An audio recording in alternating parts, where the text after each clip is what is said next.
Well, we've learned former Detroit State Representative Brian Banks will only spend 1 day in jail after pleading guilty to lying on a loan application. He resigned from office as part of the plea agreement, and tonight he's only talking to our Mara McDonald. And Mara joins us live from downtown with more on this. Mara, what do you have to say? Good evening, Kimberly. And if you were expecting a politician doing the crocodile tears thing, think again. Brian Banks is not on a contrition tour. Take a look.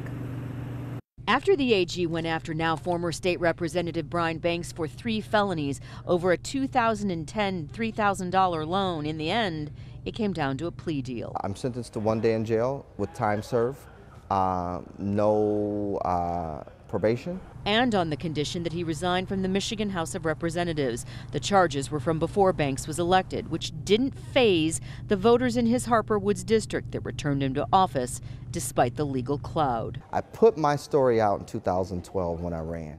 The story isn't pretty. 8 felony convictions for things like writing bad checks over the years. Got in trouble with the law, made many poor choices, many bad decisions. But the high school dropout earned his GED, went to college, got his BA, master's, and law degree, and ran for office and won. Do you think that, considering the past issues that you've had, that you should be allowed to serve?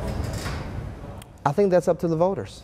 As far as the AG pursuing him over a 2010 loan, I believe the voters see this for exactly what it's worth, a political witch hunt. Schuette's office says that's nonsense, and Banks has agreed to plead to a single misdemeanor in the case. Do you feel like you've disappointed people? No, not at all.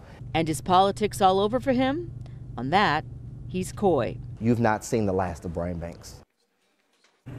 Back here live, one of the reasons that Banks cruised to such an easy victory for the last 3 cycles is he had strong constituent outreach, lots of town halls, lots of coffee hours, adopting dozens of families at Christmas time. He built up a lot of strength on the east side. Hard to believe that he would let all that go and get out of public life. Time to stand by and see what happens next. We're live downtown tonight. I'm Mara McDonald, Local 4. We sure will. All right, Mara.